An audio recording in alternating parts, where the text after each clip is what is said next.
We're back, Function. We're back. We're back. Go, go. Yes. Yeah. Hello, everyone out in Twitch land, which currently happens to be me, Funktion, and Mobot. And Neo. Neo's in here. Oh, Neo's already here? Hells yeah. Yeah, he's saying start now. Go, go, go. Nice. Neo's in. Alright, so let's kick it over to the most depressing part thus far, and that's the servers go down minutes before we're starting. Yeah, we were about to broadcast literally 2 minutes ago, and the servers just now crashed. So, enjoy to the world.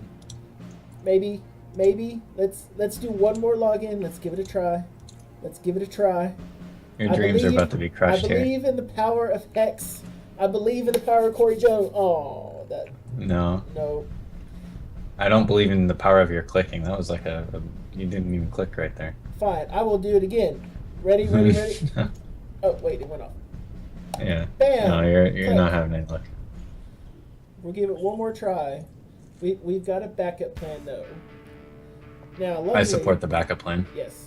So, luckily, I took a ton of video last weekend because I wanted to make some videos for the channel.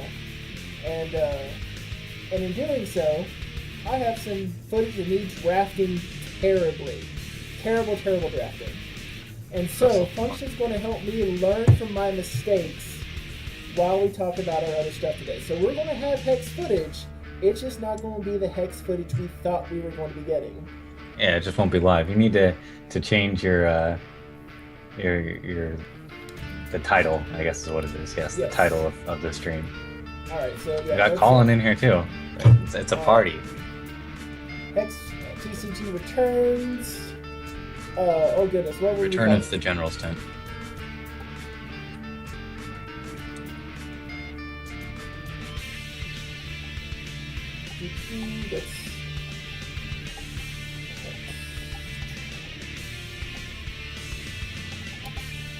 See, everybody that is having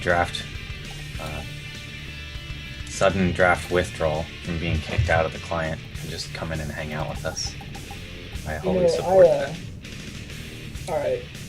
So, apparently, and this is I've been listening to a lot of sciencey stuff recently, and let's get some of the music-y type things I've got going on here a little lower. So I've been listening to some science type stuff, and apparently when you complete like checklists and to-do lists, and you start you get a good feeling of accomplishment, you get a dopamine release into your brain. That sounds, I believe it. And so drafting is actually a very good sequential setup of accomplishments. You open a pack, you pick a card that you want from it. You do it 45 times, and then you build that deck with it. You get that deck dopamine release, and then every game you're getting the same thing. So you're getting the endorphins from winning and the thinking and all of that going on. And then every time you tick box, go through that sequence, it's a little dopamine hit. Well, dopamine is the same thing that's released by epinephrine or by certain types of drugs. It's the same thing that's hit by all of the ones that you can name under the sun. Dopamine is triggered by some of the most addictive substances in the world. So you're saying drafting directly taps into this. I say drafting hits my dopamine center more than I ever thought it could. Yeah, I've been drafted a lot. Ever. And I know it hits yours. You're banging for a fix like the yeah. before it came out. Well, who is it? Colin here is in chat saying he's been spending money for days after blowing through all of his free drafts on 5 accounts. Like, that's a lot of free drafts. I mean, the free drafts, I think, on Wait, Colin, mine, now that I combine it, were like 10 or something. He's done more drafts than I have. Drafter, he's got, oh my god, you've got like 4 of every card. You probably have enough to fill the HexTCG Pro store again and again already. Yep, we were beast mode. Okay, so we're going to flip this. We're going to flip over to some archive footage. Yeah, some archive footage. Let's get that screen region up. Let's make sure that flits through. Okay, that's there. Make sure it's that one. Okay. Her face. Shabam. All right. So now this is old footage. As you can see, we have some fun players in here. The one I recognize the most is Bofetti. He's one of Yeah, I the played great against him a players. couple times. He's fun to play against. Um, But so this is a draft is about to fire up here, yes, a right? draft is about to fire up. So this is stock footage. So this is Okay. not live. Let no one think that the game servers are up and going already. But this is a previous draft from the weekend that we had a couple good games with. I know Bofetti and I had a couple two really good games, and then one where things were not so happy, and that decided that round. But we will live. We will make this work. We will do what must be done, and I will suffer the ridicule of function so that I can take notes and get better. So we're So, gonna have like a little delay here with the Twitch going through and with what I'm seeing and what's live on your screen, but we can deal with it. yes. That'll be fine. So, Um, but and yeah, maybe, and I'll try to push the subjects and stuff along, and you just throw in your comments because we're beginning here now. okay. So, So in any case, so as some of y'all may know, we took a little bit of a break, and yeah, that only was like what, it was 4 months? unintended. Yes. So, our previous general's tent was the 22nd of January. It's been a while, just a scooch of it some time. Uh, I know when February hits, actually, you were supposed to be going off and spending a little bit of time with the Cryptozoic folks. How did that go? That went pretty well. So real quick, it looks like you opened Root Creeper and Cosmic Transmogrifier. I didn't get to see the rest before you picked, but you Yes, picked that was Cosmic Transmogrifier, which is totally fine in draft. Like it's pretty good. You know, you can use it during your opponent's turn or your own. Like if they declare attacks, you can use it, and then all of a sudden they lose all their troops because they got turned into things that they weren't planning on. But Brood Creeper is also pretty good. I wouldn't take it over the Transmogrifier, but giving that guy flight is really strong. yeah. But The yeah, reason that was chosen was totally because it was legendary, and you're about to see me nice. probably take the Shepherd because it's rare. Oh, well, I see you're spoiling. I haven't even seen what's next yet. You're, So it's what was I gonna say? it's coming up. Um, But yeah, how was Cryptozoic? sure. So that was pretty good. What was it Colin, Guerre, and I? We all went and visited the office. That was back in February, so that was almost to the day. Something like 3 months ago. Yeah, and we that was a blast. That was a really good time. Got to get some hands on with the PvE dungeons, which you can't really Nice. talk about yet, but that was pretty rad. I really like what they got going there, and I spent a bunch of time talking to Ben, just about kind of picking his brain Hmm. and talking about random stuff and hanging out with Corey, and it was just a really good time. That was a blast, and yeah, hopefully. Well, I'm going to be moving out to Chicago in less than 3 weeks now at this Oh point. man, Um, the but hopefully, at some point in the future, I'll be able to make it to the office again. Although it's going to be a lot further of a trip for me, yeah, because I'm in California right now. the So you took the Midnight Shepherd. I missed what else was in the pack, but I'm sure that the Midnight Shepherd was not the right pick. No, the Um, Midnight Shepherd was not the right pick. That was a rare pick, and so I'm about right to off the rare. bat, I think I'm going to rare pick these next few here pretty quick. I've So had somebody play Curse of Oblivion against me in draft, and it's not a playable card; it's an unplayable card. But Buccaneer's pretty good, and that's what you should be picking here. yes, I Looks was like you took the actually Curse. Well, Paul. well. I didn't have a Curse of Oblivion yet, so Okay. that's the reason why. And see, now I'm out of rares, so now I'm drafting again. Well, there you go. So, yeah, we'll talk about that a little bit later. You and I definitely have different draft strategies, but I think that's a Yes. topic. That's not the next topic. What are we talking No. about next, So after all? well, and so I know because you've got a lot of moving going on. I just moved into a new place. I am really driving in to get more content on the channel, to get up and start streaming with a lot of the good folks who are out there now. And so I know I'm going to be shooting to get as many generals tents done each month as each month as I can, which hopefully is at least one a week. Yeah, uh, we can. Yeah, we can probably at least do it once every other week. At least for me, mhm. I'm saying.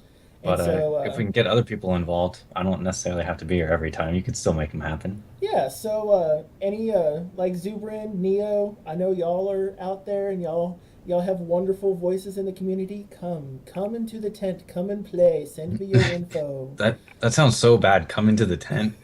That doesn't Come sound like it's into. gonna end well for anybody. Yeah, You I know don't what? trust this man. It does. It's not that it ends well. It's that it ends correctly.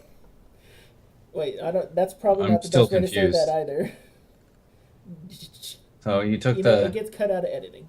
Uh, So what are you about to take here? Looks like you have a corpse file already and yeah. a transmogrifier. Those are your pretty much only like. And you took the Wailing Banshee. There's a Blood Ore in there too. Blood Ore is pretty good, but Wailing Banshee's fine. That seems all right. Yeah. Yeah, All right. so So that yeah, when I the grabbed the tent. Banshee, I thought maybe at that point that, you know, a little bit of First Strike might be nice. Let's grab it. Oh, Corpse Fly is amazing. Then I Yeah. thought, all right, I'm going to. I love Briar Legion. I'm going to be snagging a Briar Legion up here in this next Is pack. that actually what you're about to take? Is the Briar Legion? Yeah, I'm about to snag a Briar You're all Legion. over the place here, Mokog. I told you I'm Yeah. bad at Like, drafting. okay, so here's one that I actually think is interesting before we segue to the next Mhm. one is Briar Legion. How many Briar Legions do you need in your deck before you would consider playing any of them?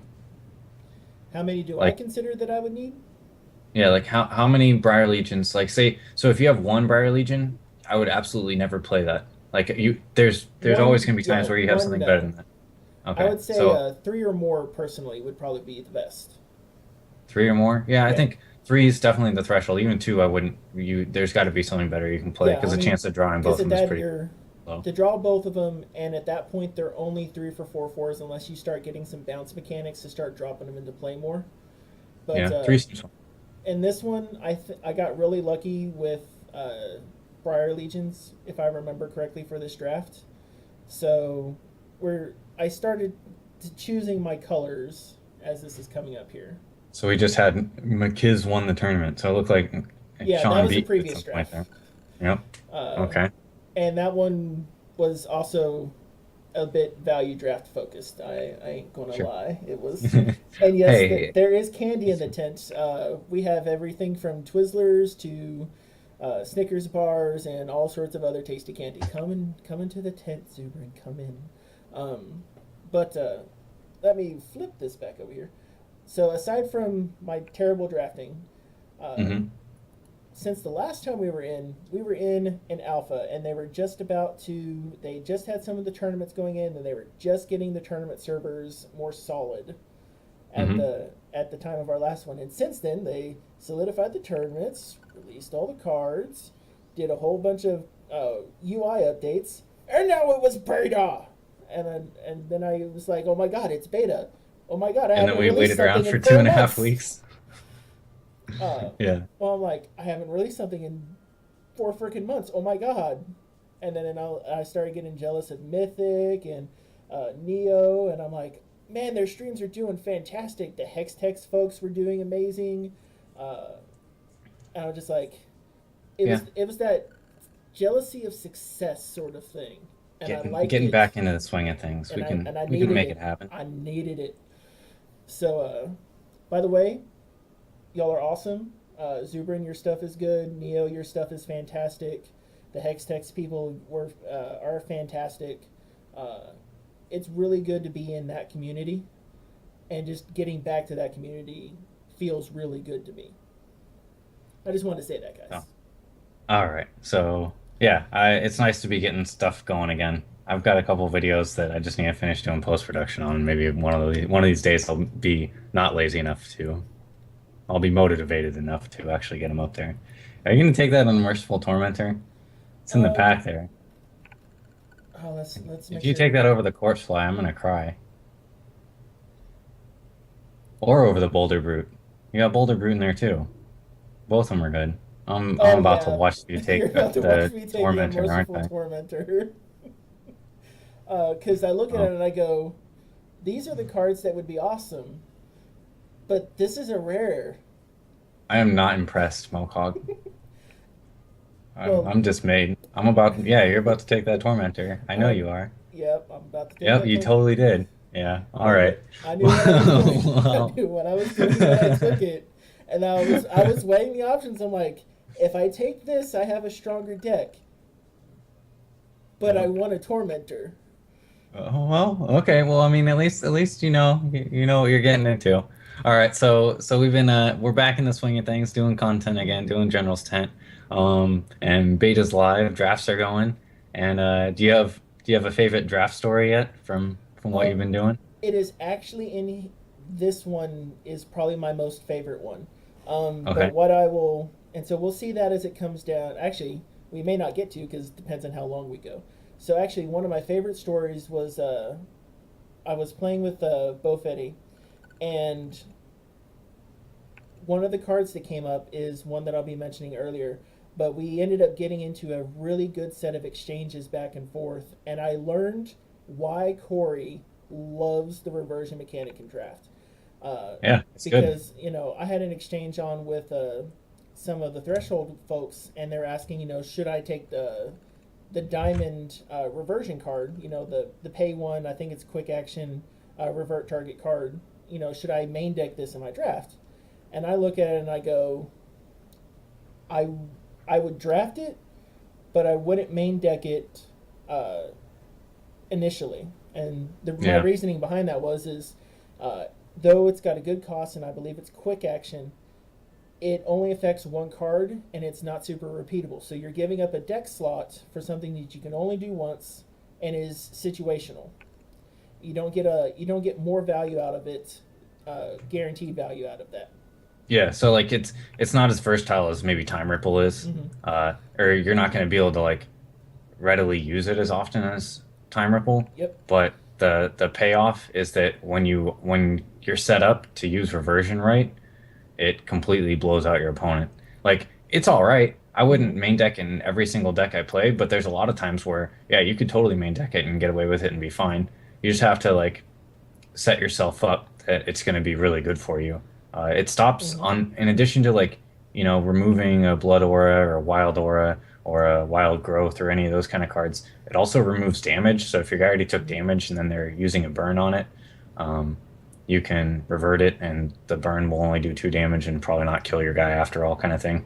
And There's a and so couple in other that interactions like that, yeah. yeah, in that same conversation, Corey goes main deck it every time, and I'm like, I want to argue, but he's Yeah, he's got so much more hex draft experience than I do. I really yeah. can't. I probably wouldn't play it every single time, but like Manti Elder Druid, that one makes the cut every single time. Last night I reverted somebody's construction plans Mm-hmm. Warhulk where it gets the 5/5 with Crush, Uh huh. and I turned it into just back into the plans. That was pretty spicy. That worked pretty well for me. So, Yeah, similar to that. So, if I remember correctly, Bofetti ended up running a dwarf artifact deck, and he was able to get out the Warhulk construction plans.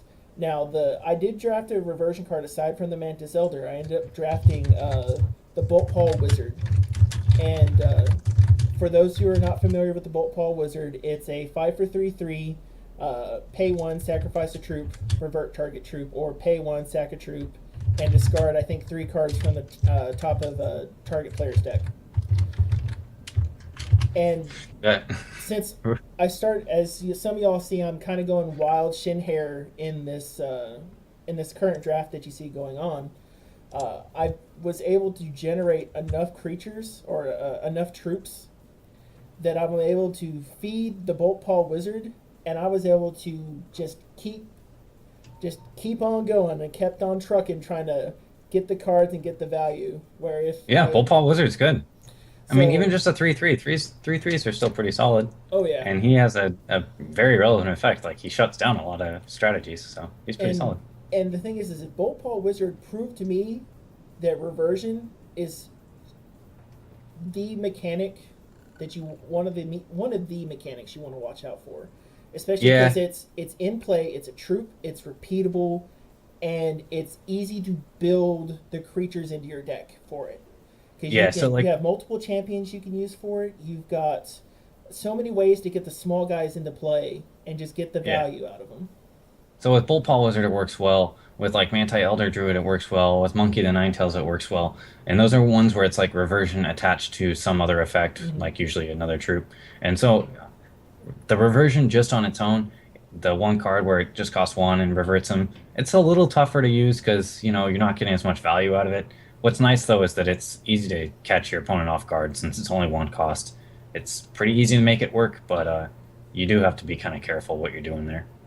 Yeah, So, so it's a but because you don't want to discard your aggression. You don't want to discard that which gives you the power to push your game in the right direction. But so like you're saying, here, just recycling Warhawks is really so nice. there's a murder in this pack, but you're not. Are you going to take the Ozawa? Yep. It looks like you're. It looks for a second. It looked like you were going to take the murder. You just like trolled me. I was like, oh no, okay, Mokog, I'm proud of you. You didn't take the Ozawa, and then you went and changed your mind. Like you clicked on the murder, and then you like moved the mouse over and just Yes. clicked the Ozawa real So, quick. So well, what it that was that was pretty now this bad. one I didn't have my voice audio going because I wanted to make sure I had clean audio going into it. But that was as soon as that pack opened, I'm like, I want to pick that Ozawa because I want that Ozawa. And Yes. then there So was the like, why murder. do you I'm even like, the talk about the murder is the pack? correct one to do. Okay. So So you were at least recording and saying it was the. yeah, in my mind, this is Okay. what's going on. Because as I was going through, uh, and then, you know what, this is a good segue to talk about the kind of style of draft that I'm doing here. Okay. So, Well, be, real quick, we'll yeah, say what my favorite moment was, yeah, and I think let's go my with yours. my favorite moment was actually something that backfired on me at least. Hmm. And I'm actually playing two cards that I'm assuming you wound up drafting in this draft. Is I had a Cosmic Transmogrifier and Prophet of Logadan in the Okay. deck. Like I think I first picked the Transmogrifier, and the Prophet came around somewhat later in like the second back. I was like, yeah, we can do this. We'll try it. So I ended up getting both of those out twice in the draft that I was playing with them. I think I made it to the finals, but I was in the last game of the finals, or maybe I had lost game one already and we were into game two. I think that's what happened. And so I got the Transmogrifier out, and I had the Prophet out, and then my opponent had, they had their board established, I had mine, but I had more stuff out, and I had the Prophet, which is usually going to turn into something good. But instead, my opponent had some troop that gets pumped every turn, so it was Hmm. already like +3, um, and it got turned into a rampaging Tarask. And Oh, instead of me getting cool stuff, I think I got like two Chimes of the Zodiac and maybe another Prophet and some other useless stuff that literally did nothing for me. And they completely smashed my face in. Like I, I needed the Cosmic Transmogrifier to like come back there, hmm, but instead like and even if I hadn't, I might have survived one more turn, but instead because I did, and they got that Tarask that was pumped up a bunch of times, because the thing to know about Transmogrifier is they still retain any buffs they received over the course of the game. So if they gained flight at some point, they still have flight. hmm. Uh, and yeah, that didn't end too well for me. That was pretty much the worst possible odds. And my opponent and I were both laughing about it. And so at least it was entertaining. It was fun. The yeah, I've seen a couple really fun plays with Transmogrifier. Some Yeah, that were just it's a cool total card. troll, where someone set up everything on their side of the board. They had costs all the way from 1 to 8, and then they Transmogrified, played down another Transmogrifier, Transmogrified again. It was hilarious. But at that Um, point, they had their entire setup. The game was naturally won. But Colin's in here so saying he always gets chimes with transmog. Yeah, that didn't feel too good in draft when I don't think I really had any other like actions in the deck. I don't mhm, think I had any at all because I was trying to bank all in on Transmogrifier because the deck was trash. yeah. Um, I still made it to the finals at least, so that was all right. So, but as you've been seeing, I make good when it comes to my drafting. I have a tendency to make some good picks, and then I have a tendency to make some really terrible picks. And part of that is when I go into these early drafts, I have two little voices in my head. One is actually your voice going, "You need to pick the right card," and the Yeah. other one going, "You don't have that card yet. It's rare. Well, How many rares do you think you can get this draft? You got 7 last time." But the other well, one Neo goes, and I, "If you win, you get 5 other packs plus the 20K gold." but these are packs in hand worth more than packs in the bush. You could get We meta don't. screwed. And so this, I have this little going back and forth. So part of the style is, you know, I'm keeping a rolling list of everything that I've received a playset of. And if I come across a rare or legendary card that I don't have my playset filled, I'm grabbing it immediately because I want my offsetting picks to be able to push me up into that second bracket, maybe Sure. into the finals bracket. And Okay. so as for instance, I have stopped taking Midnight Shepherds because I now have 7 of them. So Okay. if I see a Midnight Shepherd and I'm not going to be playing Midnight Shepherd, it gets passed. There's your Bolt Paw Wizard that you're about to take now. Yes. Oh Yeah. my So god. So I'm much with you. value from that one in this You're draft. trying to build your collection while you draft. Like you're trying Yes. to, have fun drafting, but also work on building your collection at the same time. And Mm-hmm. that's totally fine. Like I'm not critiquing that in a bad way. Like that's a totally legitimate way to do it. And actually that's like the best way to build your collection is probably through drafting. So you can't really say anything against that. And especially when you can pick a card and like maybe that card is worth a pack, it subsidizes your draft pretty well, and hopefully you can make it into like the second round and Mm-hmm. get a couple more packs out of it. I mean, you might not have any chance of making it through all the way to first place, but if you ended up winning 2 packs and then drafting a couple of cards that were worth a pack each, you're in good shape. The thing you got to be careful though is some of these rares aren't even worth remotely close to the worth of a pack. They might be worth, Mm-hmm. you know, uh, one hundredth of a pack or something, and then you're True. you're kind of out of luck. We don't know with crafting yet though, so like maybe craft disenchanting or whatever you might call it with a rare, you might get better materials, and that might, in that Yeah. case maybe they're worth more than just a few cents. So you got that going for you. I would So say it's another yeah, go one ahead. last interesting thing is that like um, if you're trying to do that method of drafting, what's the best type of draft queue to join? So right now, all we have are the 5-3-2-2 Yep. queues.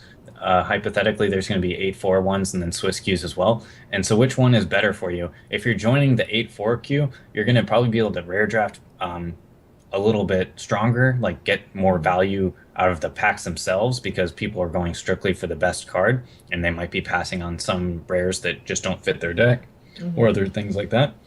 And but then you're also probably not going to win any packs at all. So that's a big drawback. Yeah. So you're The probably better off. the way that they set up draft tournaments presently is probably the best setup for doing value drafting. Yeah, I agree. Because 5 packs to the first, 3 packs to second, and 2 packs for third and fourth. All you have to do is make it to that second round, and you're getting 2 additional packs for your entry fee. Almost all of our drafts are either going to be free or funded through our Kickstarter pack, so you're only looking at a little bit of platinum outlay. So for your platinum to rares, legends, and packs, it's pretty good. This is probably the Yeah, best setup. I wouldn't I say agree. Swiss So is the fastest though, because the thing that makes it really quick is that once it's still single elimination. So if you fail out first round, you want to kick in to try to get into that next round. yeah. So and then if you were to go play Swiss, the problem is there is like the the the risk people are taking by taking a bad limited rare that's worth something is a lot lower since it's Mm-hmm. Swiss. Like they're going to still play all 3 rounds, Yep. and so there's not going to be as many of them going around. And plus, like you said, the time commitment is so much higher that it's just not worth your Yes. time. If you end up rare drafting and playing all 3 rounds and losing, you just spent like 4 hours. And even then, like if you make it all the way to the finals of a 5-3 or an 8-4 queue, Mm-hmm. that that last round is going to take less time than the Swiss one because the Swiss one you're still waiting for all 4 games, like or all Yep. 4 matchups to finish all 3 rounds. So there's a lot more games played, so it definitely takes a lot longer, especially if there's just that one person who usually loses round one and plays really slow. Mm-hmm. Well, they're the ones making those Swiss ones go really slow. Yep. Oh, And yeah. so, like right now, closed beta is the golden age of the value draft. We're never going to get Yeah. this again because the single elim with this pack distribution works well for this strategy. Now, I Well, did this not pre-think it. I stumbled onto this. yeah.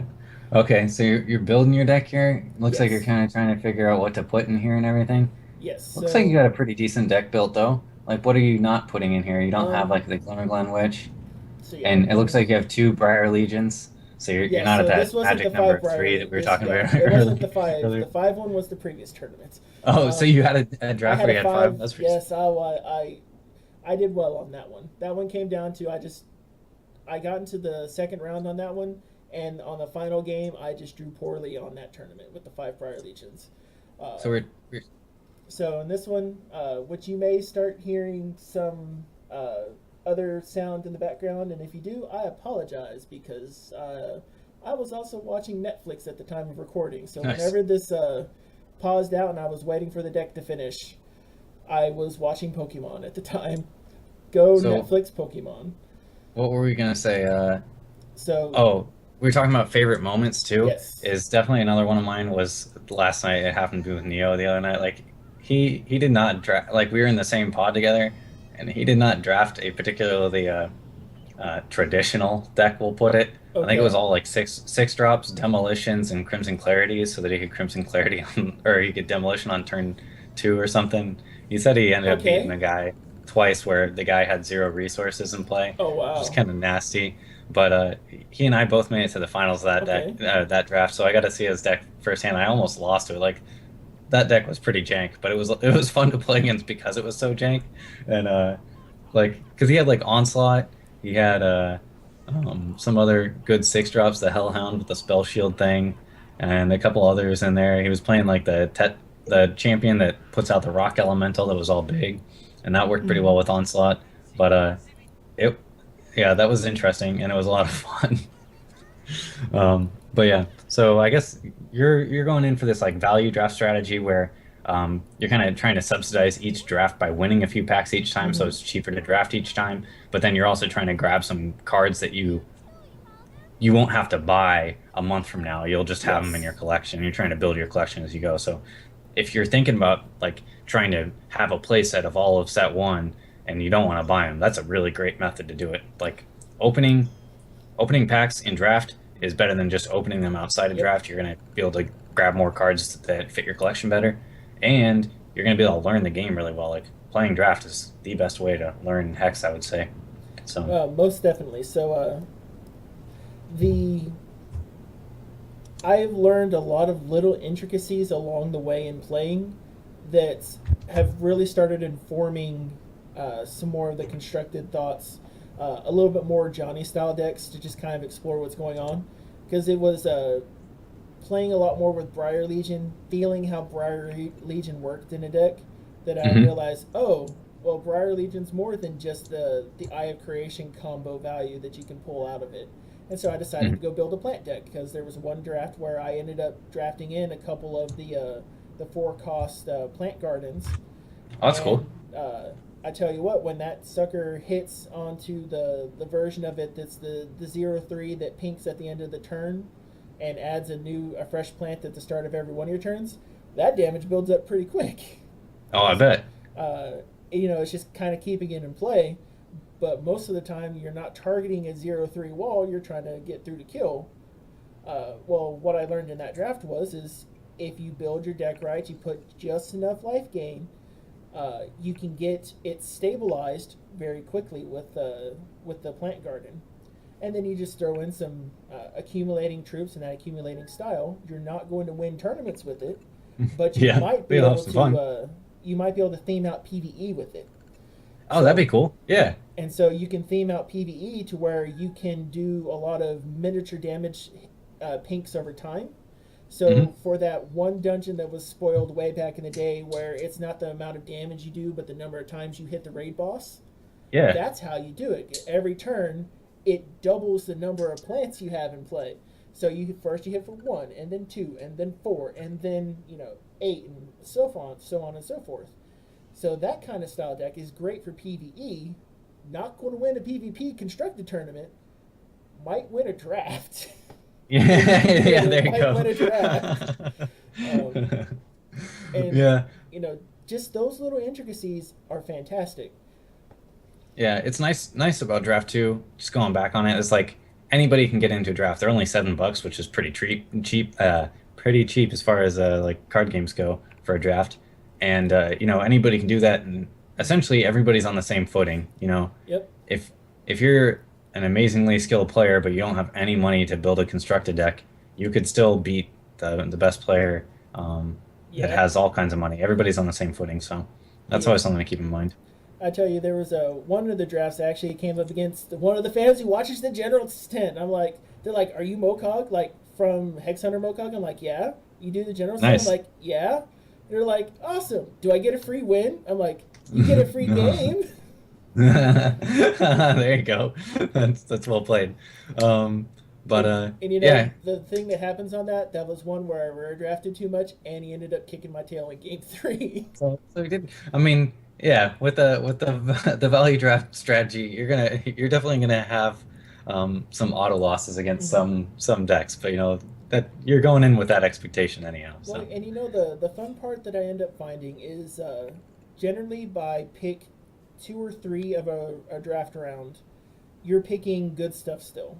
You've already yeah, picked, you've auto picked your rare generally, unless it's something that you already have too much of.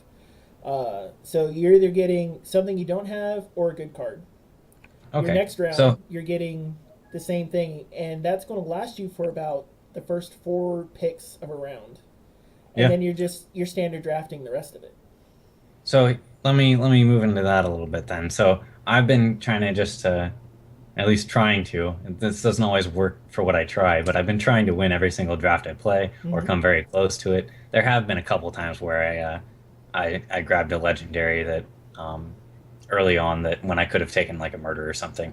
But by and far, you know, I'm playing to win most of the time, and I've been doing pretty well. I've been doing all right in the drafts, and I have a decent record. So uh, there's that going for me. But what I would say is one of the things I've noticed with draft is since there's 15 cards in a pack rather than 14 plus a resource like you might have with Magic or other games. I'm not familiar with other draftable games, but I did a lot of Magic, and so now you're talking there's another eight, what is it, 16, 24 more cards total in the pool available to people, and that adds up pretty fast. And on top of that, uh, I would say on average, the power level of all the cards, like the average power level of set one, is much higher than most other card games where Mm-hmm. there's very few just complete trash cards where you would never play it. There are some, but there's not very many compared to other games. And because of that, you're going to end up having like 33 to 38 playable cards that could totally make your deck. You almost at that point just have a constructed 60 card deck. Mm-hmm. But you're trying to narrow it down to 40 cards, which is always kind of tough for me to figure out the last couple of cards I'm going to cut. But because of that, you end up in a couple of situations, and the main one is that it's a really strong strategy to hate draft, like actively hate draft against your opponents. And normally in other card games, that's a horrible idea. I would never Mm-hmm. suggest anybody do it. And I think you and I even talked about hate drafting in one of the first General's tendencies. I Sure was like, have. never ever do it. It's a horrible idea. And now I'm about to eat my foot because in Hex, actually with set one Mm-hmm. at least, because there's so many playable cards, hate drafting is totally viable, and it's actually something I highly encourage you to do. Is that Mm-hmm. you kind of have a budget of hate drafting, Yep. maybe about 8 or 9 cards over the course of the 3 packs, where you can just there might even be good stuff for you in that pack, but because that card that you're hating, namely Elimination Specialist or a Volcanon, those are like Mm-hmm. the two #1 cards that I hate draft. Yep. If I'm not playing robots, and then a lot of the time, you know, so I'll hate draft those, and a lot of the time I'll end up still playing them because Mm-hmm. they're so strong that in pack two I hate drafted it, and then I kind of was able to scrape together the rest of the parts I might need to make that work. So it kind of pays off in a couple different ways. But hate drafting is definitely a factor in this, and it's more than just a horrible strategy. It's actually kind of legitimate. Well, and you So know, we'll I see. think part of that goes to something that you mentioned in one of our prior general stints as well, is that a lot of the cards feel very balmy in the set, and Yeah. and if so many cards are balmy, that means that you're getting potential or legitimate picks down towards the 10th, 11th card in the pack sometimes. If you've picked your Yeah. colors and planned your colors right, you may be getting solid playables all the way through the end of the draft. I had Yep. one time where, because I went blood in the draft, my last 3 picks were just easy pickings because I'm like, I can play that, I can play that, I can play that. You Yep. know. So my overall strategy for the draft is usually one of two options, and it's what people will say is pick the best card, or you just focus on one color for all of pack one and try to take every single card of that color that's decent. So picking the best card, you're going to end up, your first pick, your second pick, third pick, fourth pick, fifth pick might all be different shard colors. You might have a whole spread of stuff, and eventually you start kind of realizing what color is more openly being passed to you. The problem with that is you're not really developing your pack 2 as well as you could be. That if pack 1 you're not really sending a strong signal, then the person that is going to be passing to you in pack 2, they might be sending you stuff that's across the board too, rather than something where if you strongly picked wild in pack 1, they're probably not going to be in it, and they'll probably send you some good stuff, and that kind of reciprocates across the rest of the draft and kind of sends out a ripple effect. So you have both methods. I usually lean towards sticking to one color really heavily and then grabbing like maybe the best card out of one or two other shards during pack 1 and leaving those 2 shards open, where I have like maybe 10 cards of the main color and then 2 or 3 of the others. Yeah, so now if I remember this correctly, so first the packs are going to the left and then they go right, then they go left. Correct? Or is it right, left, right? It's well, it doesn't really matter which direction it is. I mean, it's either right left right or left right left, since it's all digital. Like you're not actually sitting next to the person. Yeah, well, and the reason I say that is because it still ends up going around in a circle. So any signals you send with your pack 1, your initial picks on pack 2 are not going to be felt by the same person. I'd say probably the immediate 3 people on your opposite side. Yeah. And so if you send a really strong shard signal on your first pack, your third pack should receive that signal if they're competitive drafting. Not if they're rare drafting, because then they're just going to pick whatever they need. But that means you're talking the second pack to the third. Yeah, so your first pack signals should be strong in your third pack, but your second pack signals are going to be the signals. I think you have it backwards. From another player, though, right? Because go ahead and explain. Okay, so it sounds like what you're saying is the signal that you're sending in pack 1 comes back to you pack 3, which isn't the case. It comes back to you in pack 2. Like the signal you're receiving in pack 1 is going to be probably the same as pack 3. The idea is that pack 1, you're sending a message to the people you're passing the packs to saying, hey, I really like wild. I'm going to take all the cards out of it. Stay out of wild.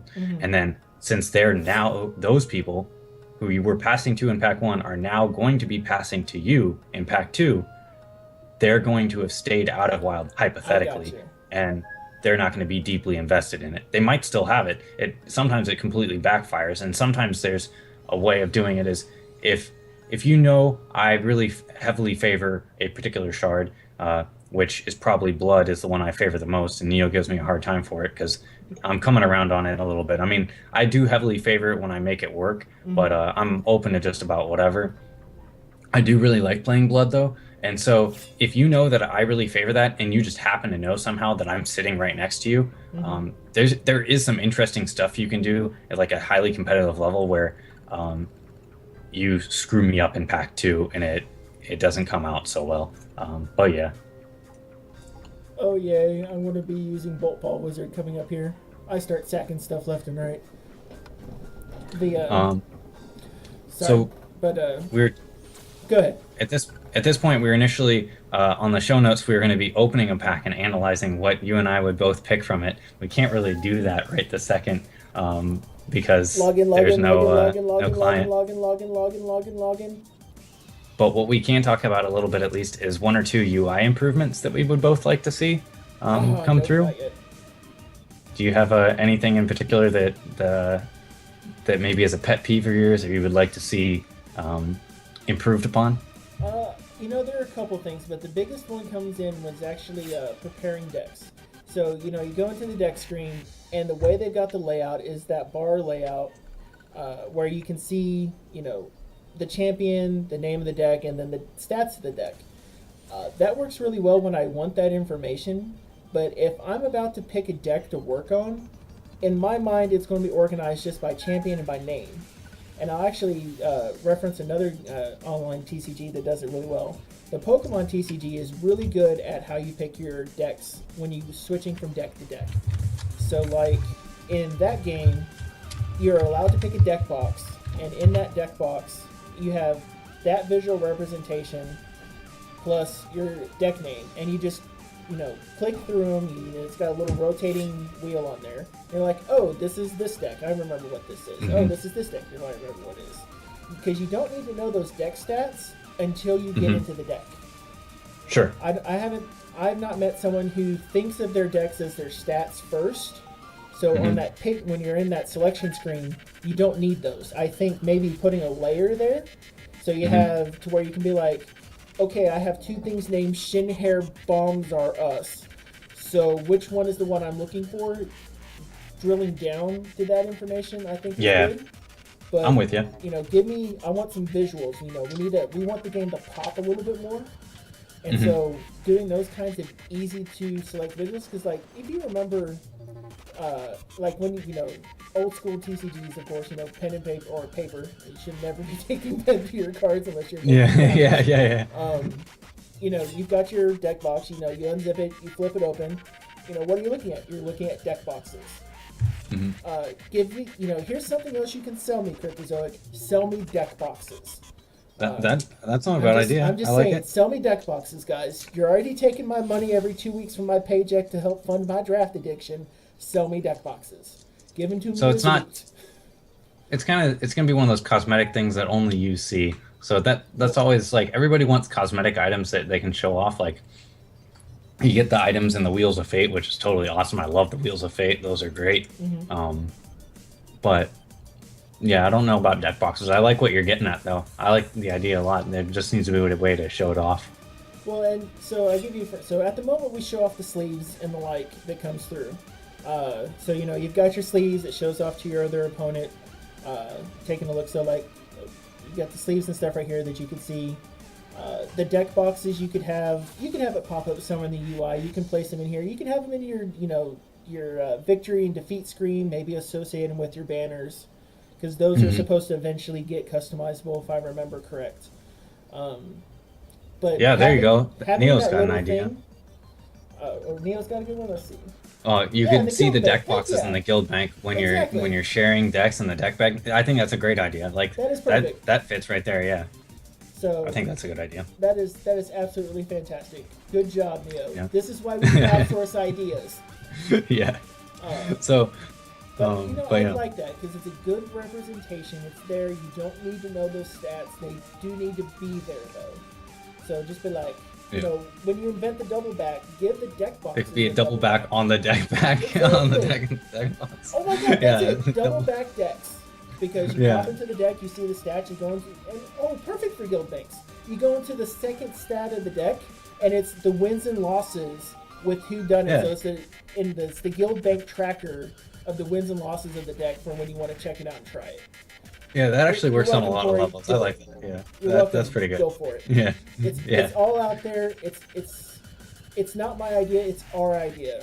It's the general's tense gift to Cryptozoic. Go for it. All right, so I like that. I would say at least one of the improvements I would like to see is nowhere near as prolific. This is just maybe a pretty minor, just maybe pet peeve or just a idiosyncrasy of mine, is that when I'm drafting, and I'm sure that they're going to implement this at some time, but when I'm drafting, I really like that now that they have the bin thing that you can bin cards and you can kind of build your deck as you're going. And I love the layout, the card stacking. Like they need to be able to, when you're in deck building, they need to let those cards stack. That's such a huge like pet peeve of mine. Like they go back to that crappy layout. Well, I wouldn't say crappy layout. It's just the layout that I don't like. So to me, it's crappy. I like the stack layout where they're all piled together and then you can sort the piles around.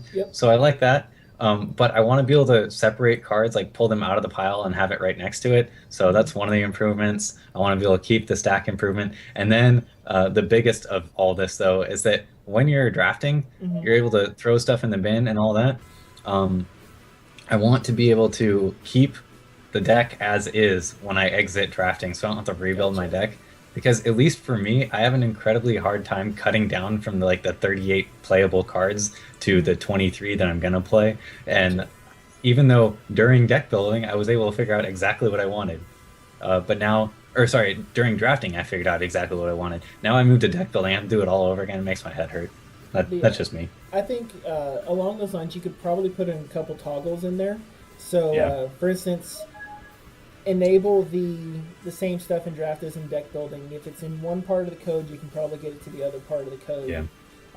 But I'm not an engineer. I'm not going to pretend to engineer the game because that's bad shit comes from that. But Yeah.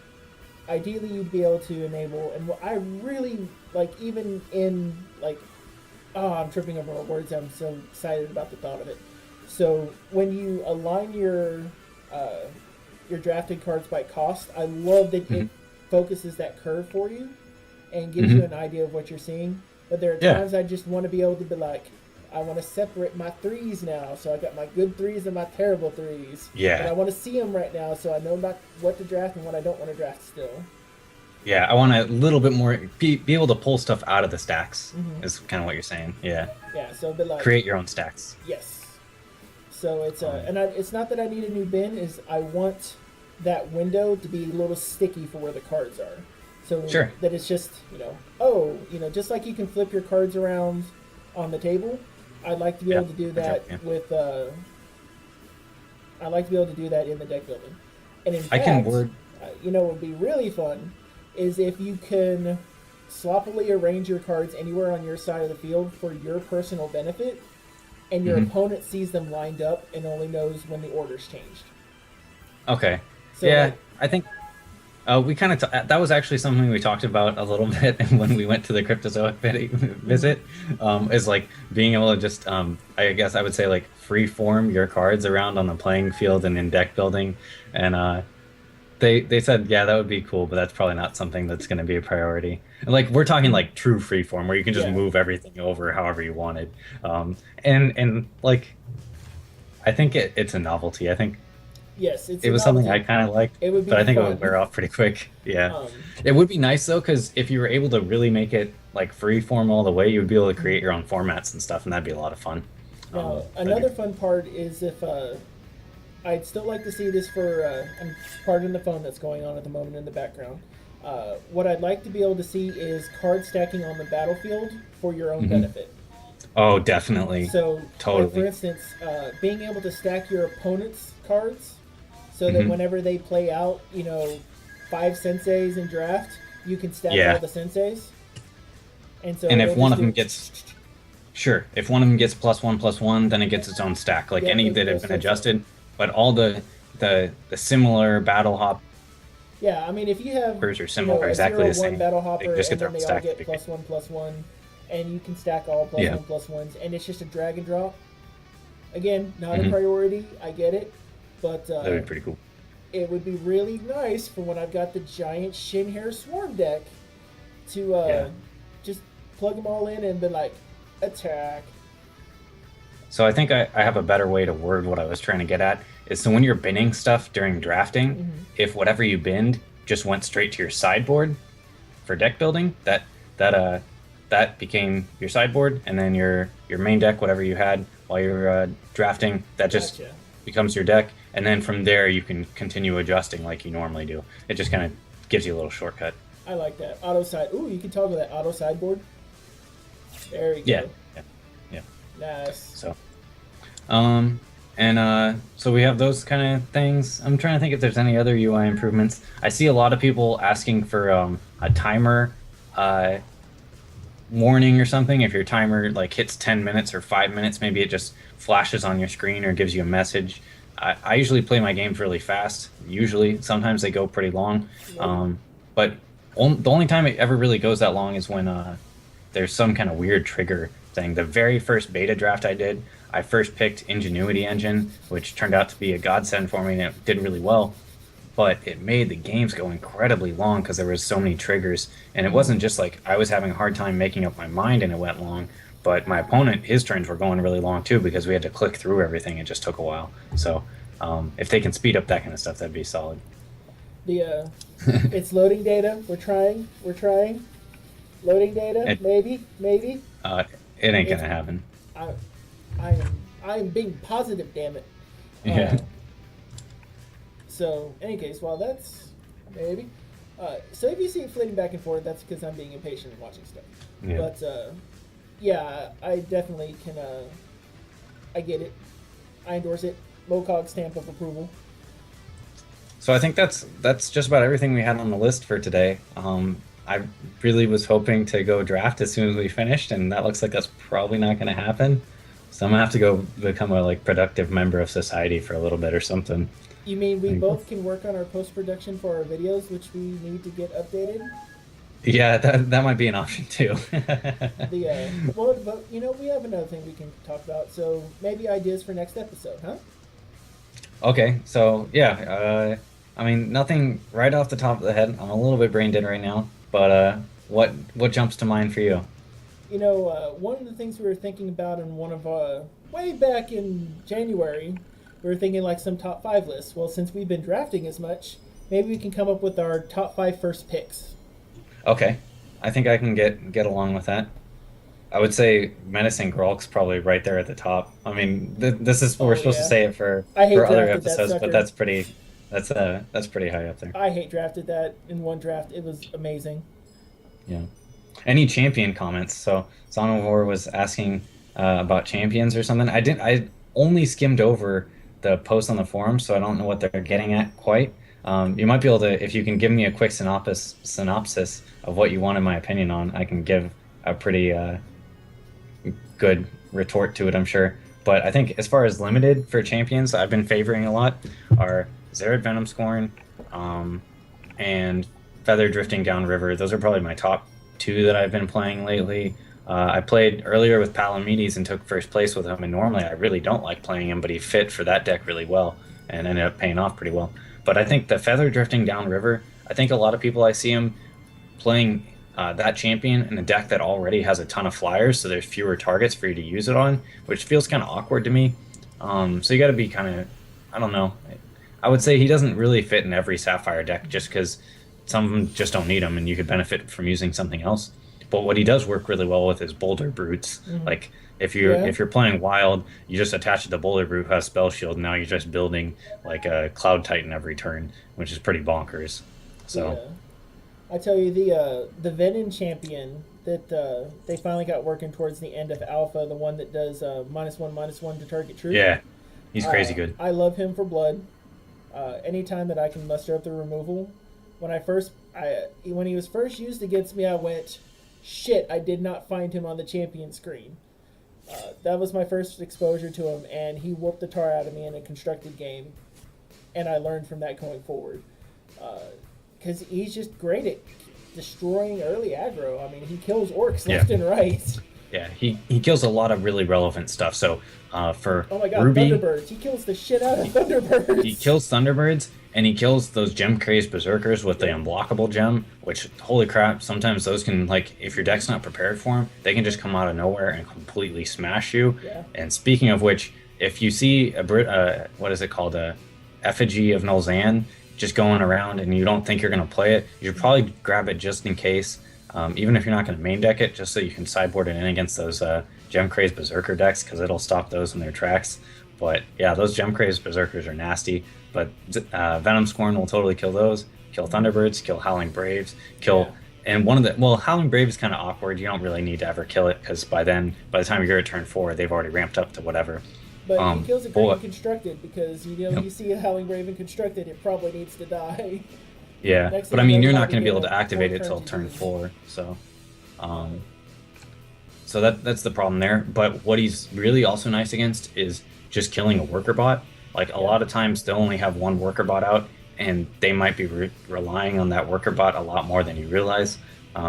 You are spending 4 charges to kill their 3 charges, so it doesn't feel like the best value. But sometimes that worker bot is extremely relevant, and getting rid of it makes the world of difference. So it's just having options open, I guess. Let's see. Now, some of the obvious ones, like, having the blood champion that draws, the sapphire champion that draws cards, they're good. That's just because they help get you some card advantage, but I mean, they're not always the best. I wouldn't really play them that often in limited, and the reason is because the one for the blood one, taking that 2 damage can be a really big liability in some decks. So there might be some decks that want to play that champion, but I have a feeling that if you're being really aggressive, which is when you're going to be able to afford that life, is that you probably have another champion that would help you continue to be that aggressive. Or if you're playing like a lot of life drain, like if you have a couple corrupt harvesters or something, he might be decent. But a lot of that time, that just that one card isn't as impactful and limited as it is in constructed, I would say. And that 2 life can be a pretty big liability. With the Wyatt guy, the problem there is this: your choices in Sapphire are so much better with either the worker bot champion or feather drifting down river that I don't ever really see yourself wanting to use that champion. Maybe once in a blue moon if you have some really kind of clunky deck that relies on kind of your late game.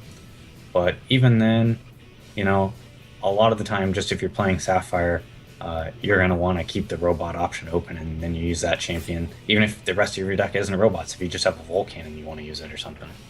So, Volcan and 3 damage, swam. 3 Yeah. damage, swam. Yep, that'll get there. So I mean, those ones are good. Palamedes I don't play all that often, but every once in a while he's good in your deck, especially if you can kind of predict what you're going to be playing against. You might be able to just edge out the advantage you need to get.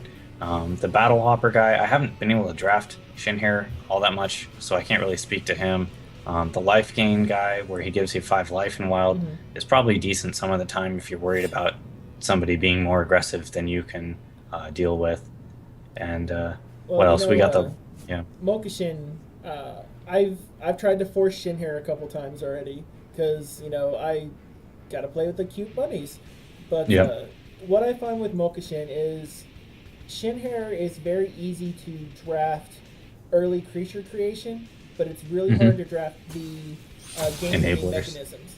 So that's the really rough part with Shinhair is it's much faster than dwarves at building the army, but harder than dwarves to get your army to finish them. Yeah, like you have to have the kind of the enabler, the finisher, the one that helps you actually get there. And then I was about to touch on they get hate drafted, by the way. I have watched them get hate drafted. The one thing I would say is, especially if you're value drafting, is that you should try it sometime because what you're losing out by doing it is a lot smaller, and you might have something to gain by doing it. Is try the Rock Elemental champ and try the Bunjitsu champ, the one that sacrifices 2 guys and gets a huge guy. Like they might not be spectacular, but they do have their uses, and sometimes just getting that big body is pretty relevant. And I would say give them a shot. And same goes with the red, the ruby robot related champion, that he might not create robots, but he can work really well with those. Damage for the largest artifact you have in play. Exactly. So he's pretty good with those heavy welding bots. He can just kill a guy. At that point, like, his removal becomes a lot better than Zerad Venom Scorns, because he can just flat out kill just about anything. And so, I mean, it's worth trying those. It's just a matter of actually getting to the point where you can use it, because it costs 5 shards or 5 charges, and you have to. It's a little conditional, so it has some other stuff going against it. And I think, because we're still early drafts, let's be honest, we're still early in the drafting cycle. We haven't discovered all of the neat stuff that you can force yet, or the themes and things that can happen in the draft decks. They're going to come around. We just haven't found them all yet. And so I bet Bunjitsu's going to find his own. The Ruby guy is definitely going to find his own, with as much as I see robots running around. And I think they're there to be forced at some point. Zelnovore's here in chat saying something that Bunjitsu's pretty good at, or I'm sure he's about to. One thing I like for Bunjitsu is it's always going to create a pretty big guy. The problem is it comes into play tapped. You can't use it on your opponent's turn, so that's kind of awkward, right? But what's nice is the guy is so big that if they don't have a way of dealing with it, presumably because they've already used like your inner conflicts on the guys that you're about to sacrifice, and then you get that extra value out of guys that you weren't losing anyways, is that if you attach a blood aura to it and it swings even once, you pretty much can't lose the game. Like, even if it gets chump blocked, whatever, you're probably going to gain like 17 life or something stupid. And Well, so that means for like the Bunjitsu specifically, the way I read him the last time was you really want to do it to right after you have your big fatties that are about to disappear attack. Anything that's you just pumped up that's got a a limitation on the what its attack and health are going to be for the turn. After they've attacked, convert the suckers into something awesome that's still tapped. Well, you have to exhaust. So that doesn't work though, because you have to exhaust the troops. So you can only do it on troops that are currently ready. So I mean, if they have steadfast, and you can use it, yeah. But then that forces you into mostly diamond, though, wouldn't it? Yeah. So I mean, a blood diamond. That's why that champion's even further awkward. You could just put him in a blood diamond deck then. Yeah. Because then a lot of those troops would have steadfast, and so it would be Bunjitsu transforming a bunch of humans into giant amalgamations. Maybe that's why the horror is a human. That's the flavor enticement to get you to realize you're supposed to be playing diamond with that that champion, even though it's in blood. I would like it. I mean, he's still an awkward champ no matter what they do to him. But I would like it if either if the creatures could be sacrificed even if they were already exhausted. I would like that, and then the same result where the troop comes in exhausted, or if they're already available to be used for whatever else, and you sacrifice them, that the new guy is also ready. Like, I would like that if they chose one or the other on there, because it feels like you're getting shafted in more than one way by using that champion. So he's just kind of... All right, that's one of the prime parts. Here's a fun question that's not in chat, but I think it might be fun to watch.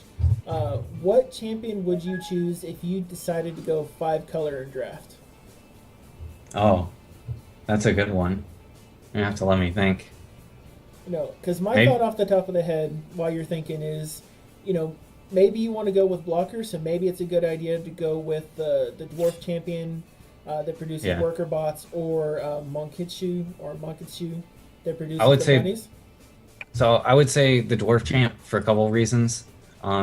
Like you're saying, you might be banking on that you're going to need blockers because you're going to be a little bit slower, and at least those guys are 1/1s rather than 0/1s, so they might be able to kill something. They might be able to trade, and that's pretty relevant. They can kill the Gemcrace Berserker all day long, whereas the bunnies can't unless you enable them, and if you have a way of enabling them, you're probably not playing 5 colors. Also, if you're playing the Bertram Cragraven guy, you might be picking up like a couple of Oracle songs or something with your jank deck where it's 5 colors. You might be able to draw into whatever you're trying to grab. So, I mean, presumably if you're using that champion, maybe you're a little heavier invested into it, but maybe that's a stretch. Yeah, I mean, because I know to really think about doing 5-color right now, you'd still want to, draft every Shards of Fate you got, every adaptable infusion device. And I know the Shepherd is not necessarily good enough to pull it off yet in draft, but I think Ixil or Lixil might be enough to tempt. Lixil's pretty good. I mean, even as a 3/3 body for 3 is totally fine.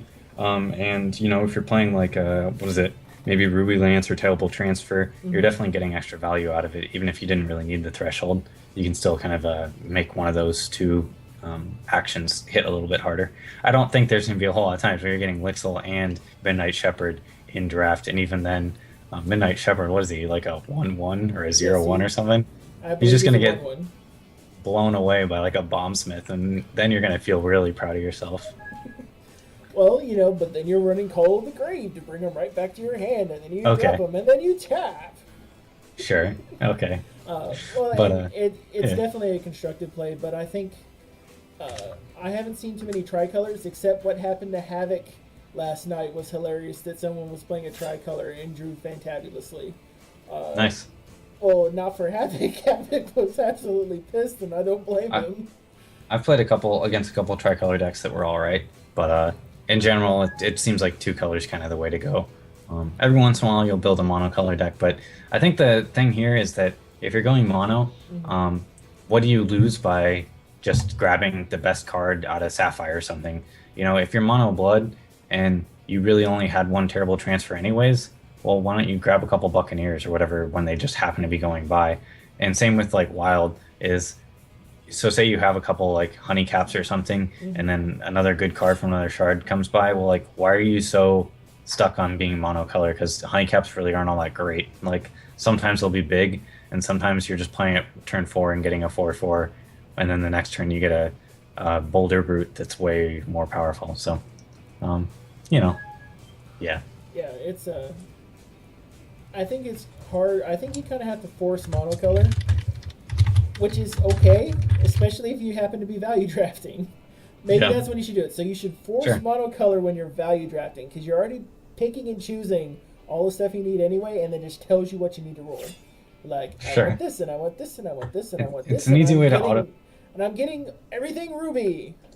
Yeah, it's a easy way to autopilot for the folks in there that maybe need a little bit of guidance.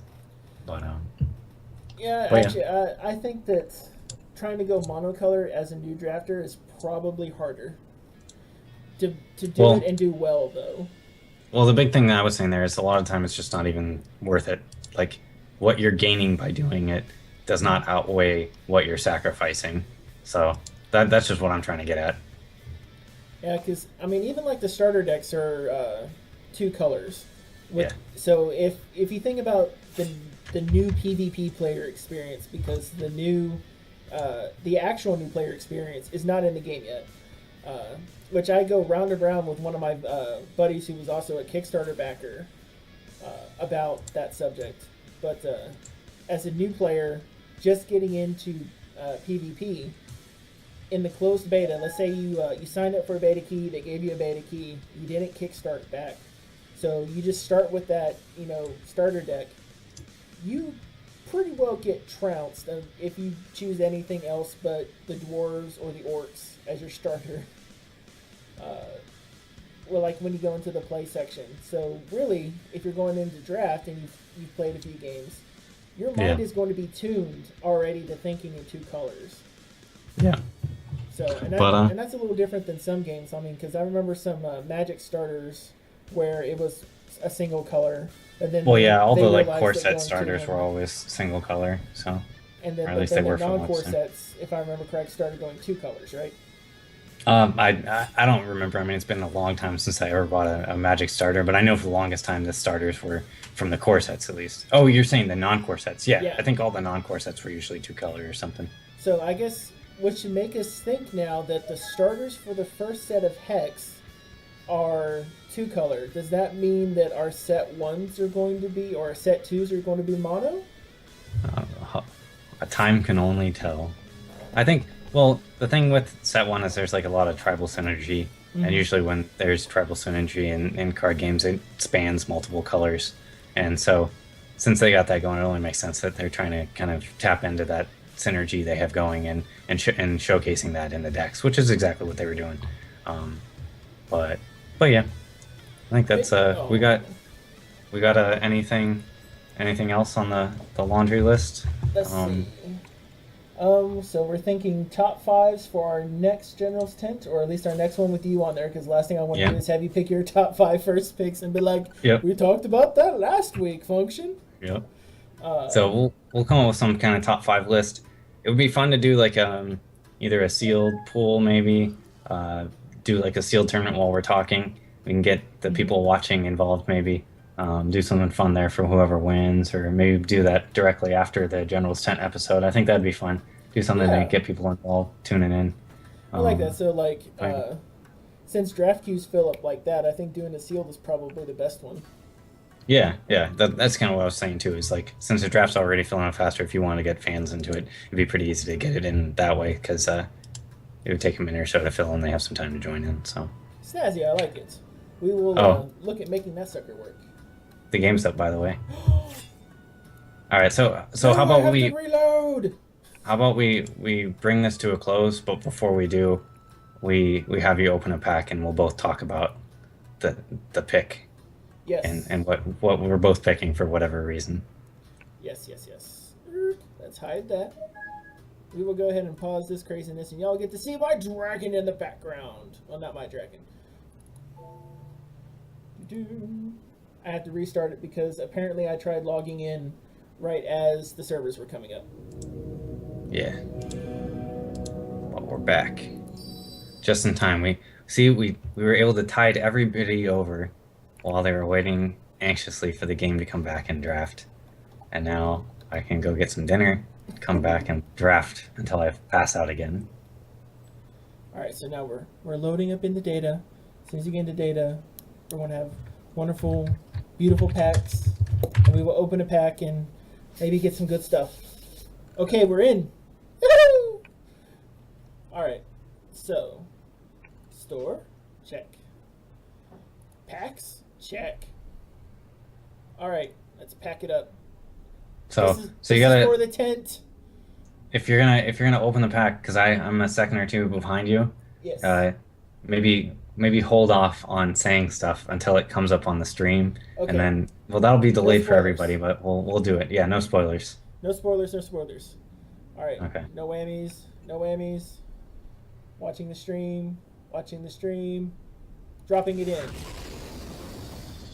It's not up on the stream yet. I'm just dropping it in. Okay. So it's unveiling General's tent was everything. removed from the game, yeah, or not removed, but it was like delayed till set 2 or something, No, along with a no couple delay other. till set 2. All right, so we're in. I'm watching the stream. Okay, so I Teasing the just saw pack. everything Teasing the pop up pack. here. Okay, so but we haven't seen the rare yet. So Correct. what's the I've rare not that we're done. So, bam, rare. Okay, let's All right. let's see when it rolls around here. So I mean, well, we can at least talk about the commons and stuff while we're waiting. Um, I Okay. I would say that the choice here prior to the rare being unleashed is pretty easy. Okay, so we have Briar Patch Conjurer, Yes. which is like I would say it kind of feels like a trap, but it probably isn't. I mean, it even if you have zero Briar things in your deck to begin Mm-hmm. with, you're going to start putting them in there, and hopefully you'll draw a couple. And it's not all that unreasonable that later on in the game you're going to be able to put out like a 10-10 Briar Legion and just smash your opponent's face in. Um, if it stays out for a while, it's going to do something. But Mm-hmm. the problem is it's like not immediately impacting the board. So Yes. And you that's probably what go I with the found Briar. testing it. It's in constructed and even trying to pull it in draft. Uh, until you in draft, you have to pre-set up to then enable late game tech, and that's Yeah. just really rough to do sometimes. I mean, Yeah. unless you're running But some sometimes it pays control. off. Yeah. So what are you looking at picking here? Um, Is it the Briar Legion because you want a value draft, or is it I something would. else? You're going to get two answers. So value draft, I don't have full up on Briar. I don't have full up on the conjurer yet. So Sure, sure. I would pull the conjurer straight off until I had a max of them. Yeah. But after that, let's see some stuff that really sticks out to me here. The things that really catch my eyes off the bat is seagulls, howling ambush, pyromancer, and honeycap are the ones that grab me first, followed up by Okay. blood aura. Okay. The seagulls sound really good because they're just a fantastic blocker soak, but they have a champion that can remove them now, so they're not as powerful as before that champion was implemented, where they were Yeah. flock of seagull gods. Uh, I love Howling Ambush, especially because it helps mediate mediocre draws early on, and it's really So good diamond removal to me. so here's the thing. My pick is probably the Repel. Mm-hmm. Um, even with the Conjure in there, it's probably close to the Conjure or the Repel. I haven't played with Conjure all that many times, Mm-hmm. and generally with rares, where if you're like you think it's good but you're not sure, well, just try it out and find out, and then if it is horrible for you, you can chalk it off and never pick it again. And so you just want to kind of trial and error with that. But Repel is my pick, and the problem with Howling Ambush is that Mm-hmm. sometimes it's really good, but other times it's so situational that like maybe they play a 4-4 and the troop you were hoping to use to remove their guy was a 2-4. It's like one of those griffins or something, and Mm-hmm. all of a sudden you can't kill it. And or maybe you tapped out this turn because they have an overwhelming board presence, and now you have to catch back up. And then while you're tapped out, they play a guy. So it's a removal that's very narrow. Like you can only use it in some windows, and those windows aren't always open to you. So I would take the repel because it's going to hit more targets more often, and it's going to get more work done for you. The flock of seagulls is interesting too, but the problem there is that first picking it, you're committing Mm-hmm. yourself to a deck that is going to be slower. Like Yep. you're committing yourself to a defensive deck, and sure it gets removed easy by Zared Venom Scorn, but that's not really a concern because hopefully if you're playing a bunch of guys that are easily killed by him, that you're going to load up your deck with him. That sure he kills one of them, but you have a Thunderbird to follow it Mm-hmm. up. The Repel's pretty good. The Pyromancer's pretty decent too. But I've been playing a lot of Pyromancer decks so far in beta, Hmm. and I just haven't had been doing as well as I previously had with them. Maybe it's I didn't have the right pieces to make the deck work, or maybe they're just not quite as good as I was initially having them do for me. The Construction Planes Warhulk is pretty good too, but it's not a card I would first pick. I mean, it's pretty hands No, down you Repel for should me. be able So to. People will choose whether or not they like robots part of the way through the pack. Um, if as first far picking as right off the bat, I would probably like looking at the pack, not not being super sure because I feel a little waffly on this pack. I don't have something that leaps out and goes, I Mhm. must pick this. Even on the Briar Patch, I look at the Briar Patch and I'm like, you're a pain in the ass to make work and construct it anyway. Yeah. That would be the only reason I pull it is because I didn't have a playset yet. Honestly, I've been loving things like the Shroom Shawl, but it comes around pretty often late draft too. Yeah. You know, So it might be somebody's good to go with the Blood Aura.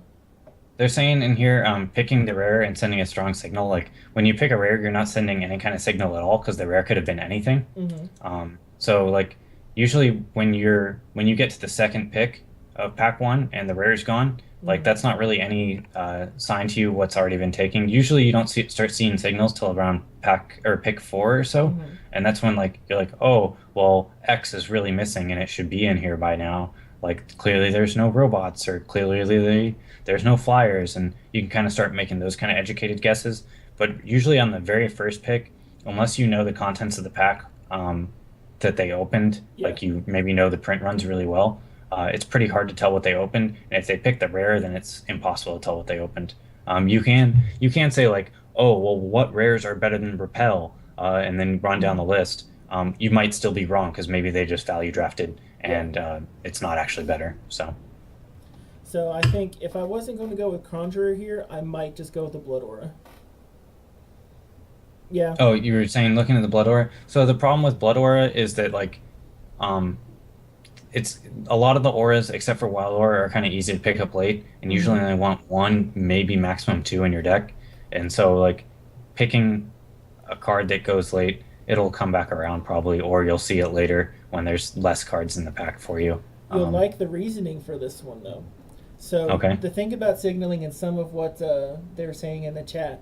So if by picking the rare you're not sending a signal to start off at Hmm. the top of it, which Yeah. means no one's going to know what your first pick is. And if you pull a common, what you're saying is, I looked at the rare and the three uncommons and I went, I picked an awesome common. That's Yeah, the so first if you thing you say.